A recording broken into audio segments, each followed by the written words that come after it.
Friends, welcome to Biju Gayu Teaching Cafe. This is the first part of a series of short video lectures on the theme Perspectives in Politics or Interpretations in Politics. So, welcome to the first lecture on the theme.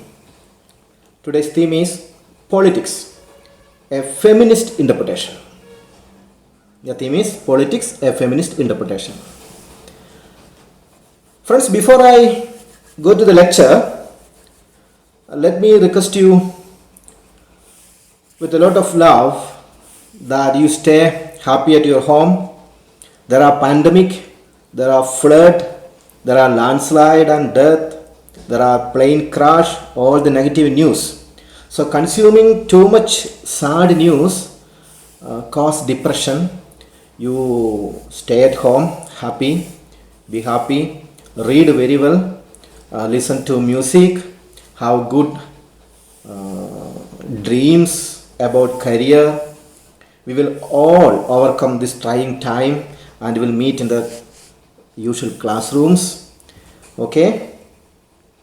So friends, come to the video lecture.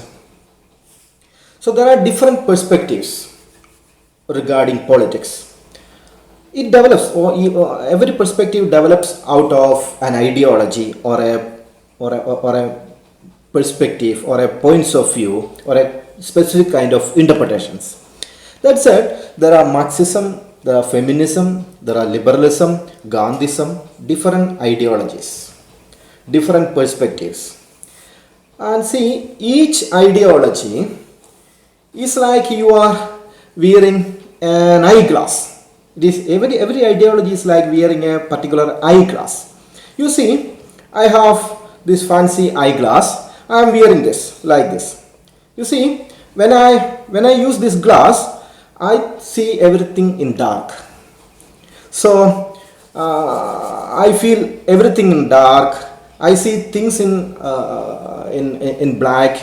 And suppose if my glass is red or yellow or green, blue, so things will appear in the color of the respective eyeglass. So ideology is just like the glass you wear which got a particular color. For example, when you wear an eyeglass called feminism, you will see everything through a gender lens, that man-woman relationship. When you see an eyeglass with Marxism or socialism, you will see everything in terms of class relations or class conflict. So if you wear an eyeglass of liberalism, you will see things in terms of freedom and right. Or when you see things by way of Gandhism, you will see that everything needs to be interpreted in terms of morality, ethics. So that's it. Let me remove it. So friends, today's lecture is feminism, and it's not a lecture about what exactly feminism is. It's about how feminists interpret politics. So feminism is an eyeglass. It's a radar, a particular way of looking at society. It's a spectacular interpretation of society from the angle of women. So let us see what it is. So friends, on October 1928, Newnham College and Girton College in London, there was a lecture. The lecture was delivered by Virginia Woolf. She was a famous feminist writer. So she delivered 2 lectures. Later, the lecture was published as an extended essay. The essay was titled A Room of One's Own, and it became a sensational book, a very important classical text on feminist literature. So the book revolved around 2 very important and key ideas in feminism. What are they? Virginia Woolf is saying that a woman must have two things in life. A woman must have two important things in life. What are them? First one is resource or money. Second is enough leisure time, free time. Friends, according to the author, these two things are a rare commodity for women because they don't have money, they don't have enough leisure time. So, in a room of one's own, Virginia Woolf was searching, investigating. She was wondering why men have always power, fame, wealth, income, resources, and free time throughout human history. But women have only children. Women have only children. So, women have been, according to the author, have been kept away from one of the important artistic platform in the world. She was saying that women are not good writers. Doesn't mean that women are not able to write well. It is because of some other reasons they are not becoming good writers. And she was substantiating this issue by creating an imaginary character called Judith Shakespeare. And according to the book, Judith was the sister of the famous British writer William Shakespeare. While William Shakespeare went to the school, Judith didn't. She was in house, she was in the kitchen, she was engaged in the household chores, usually associated with women in every household. Cleaning, cooking, parental care, and other works. So she wanted to become a playwright, but she wasn't able to become. So she ran away from all these household preoccupations and went to London in order to become a playwright. Where what happened is that her male peer, she had a friend, a male playwright. They become good friends, but later the book says that the male playwright cheated her and Judith became pregnant and she committed suicide. Friends, everywhere women have this problem. At home they have problem, and when they run away from home into the public square, there is also a problem. There is sexism, there is misogyny, there is men always look at women through the angle of sex. They will see women as a sex object. That is what Virginia Woolf says. So everywhere women have written this issue. A lot of literature have been developed. In Kerala too, Madhavikutty has written a book about this theme called The Govt. In the book, Madhavikutty was narrating that a mother in the kitchen, a woman in the kitchen, she was doing all the household chores like cleaning, cooking, looking after everything in the house, and she never know what happens outside the world, and her world is that kitchen where she end up as just a housewife. So women are subjected everywhere. Women are disprivileged everywhere. So when Virginia Woolf has written this book in London, in some other part of the world, say USA, some other writers have also emerged into the scene and they have written the same thing, almost similar things. For example, Betty Friedan. Betty Friedan was also a feminist writer, renowned feminist writer, and once she was asked to conduct a questionnaire survey among a Smith College anniversary reunion. So she was asked to conduct a survey, and in the survey she prepared a questionnaire and she raised a lot of questions to her classmates, and the result of the survey was revealing. Why it was revealing is that she found that her classmates, her friends, women friends, they were well educated, They had a good family, they had wealth, resource, they had status, they had good husband. But one thing was intriguing for the author. One thing really made her surprised, curious. She was really perplexed by one thing. What was it? That these women are not at all happy with what they have. Yes, they have education, they have family, they have wealth, they have social status, but they are not happy. And the author called this problem as the feminine mystic. That was how the book was titled, The Feminine Mystic.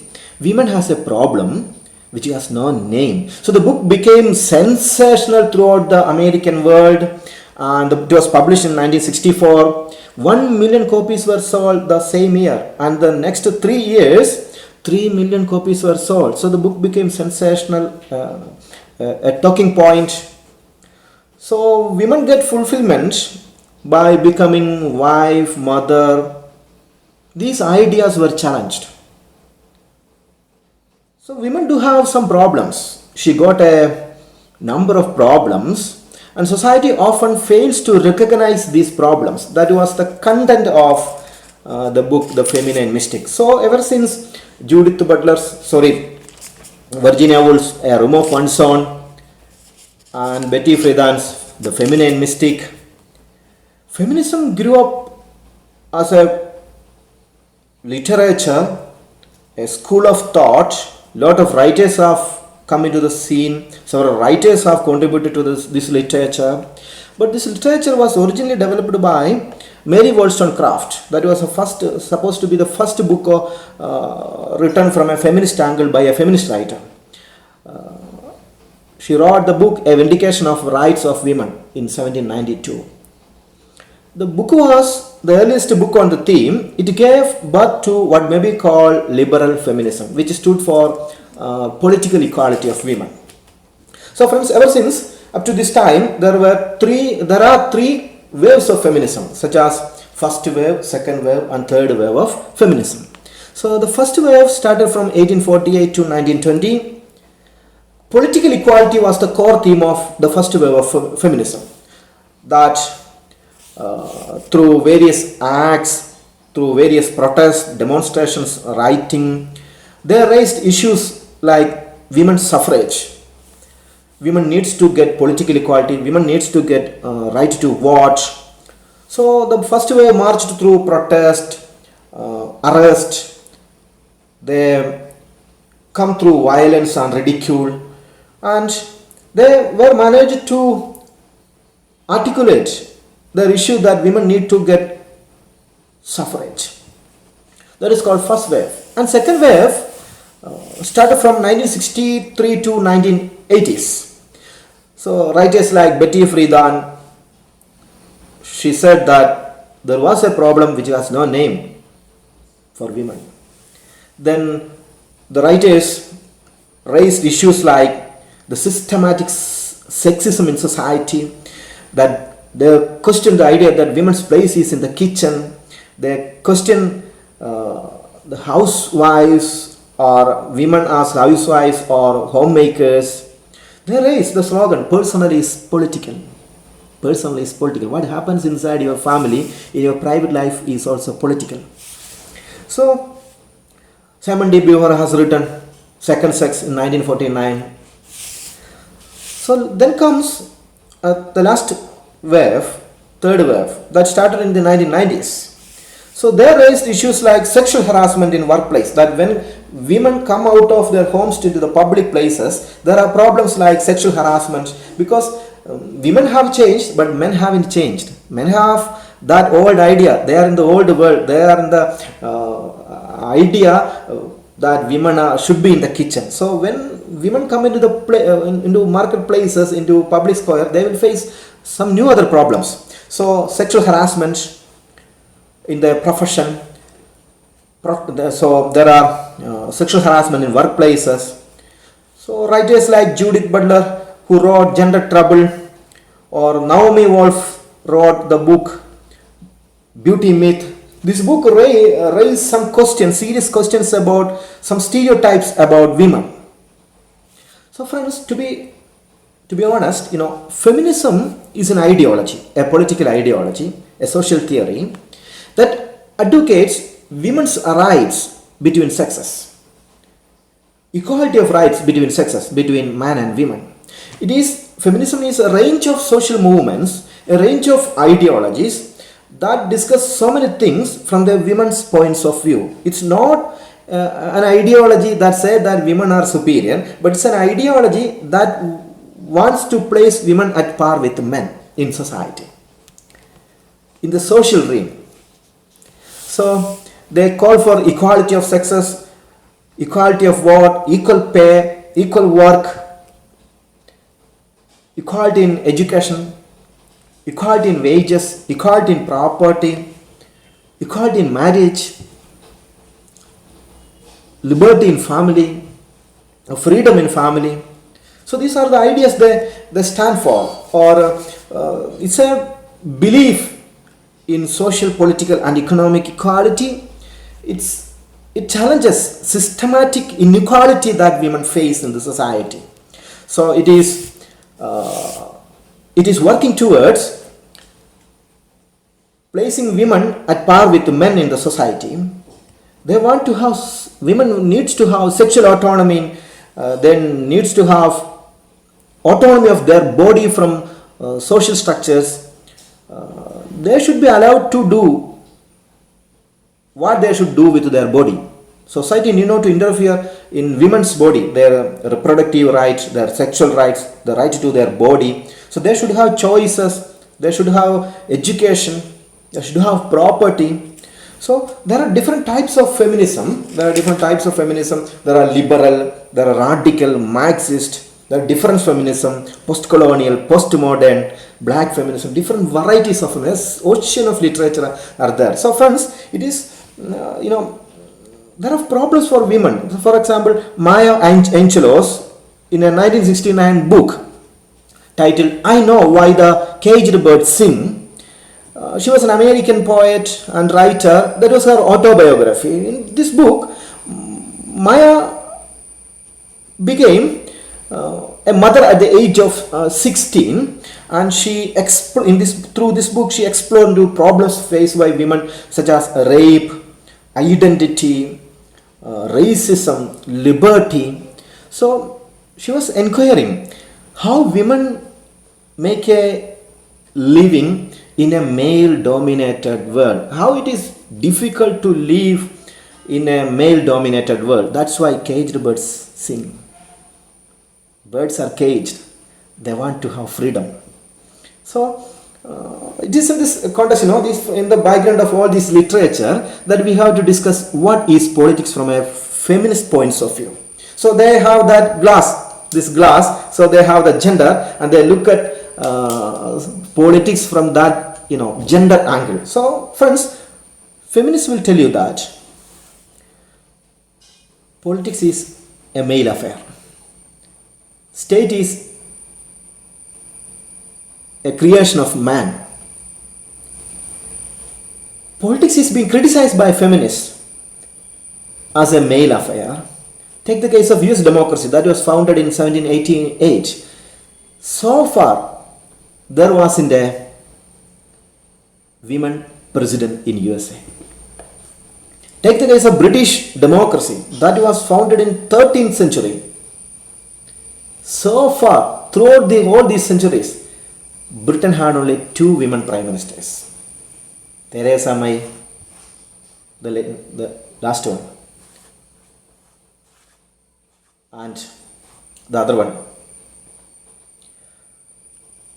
Margaret Thatcher. So, feminists criticizes all the political institutions, all the institutions of state for being sexist and misogynistic. State, the executive branches, the political parties, the judiciary, army, police mechanism, these are all male-centered institutions. There is no space for women. So, feminists say that politics is a male world. There is no space for women. It needs to be reformed. It needs to be corrected.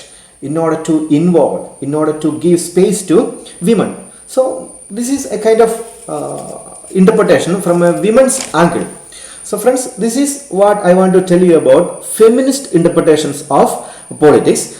Friends, this is a big theory and it is very difficult to list out all the things that feminists tell in this short video lecture. I hope I have somewhere communicated some ideas to your mind, and it may create some spark in your mind. And if you have any questions, doubts or comments, drop a line to me in the comment box of my YouTube lecture. You stay at home, be safe, be happy. Thank you for listening to the lecture. Thank you.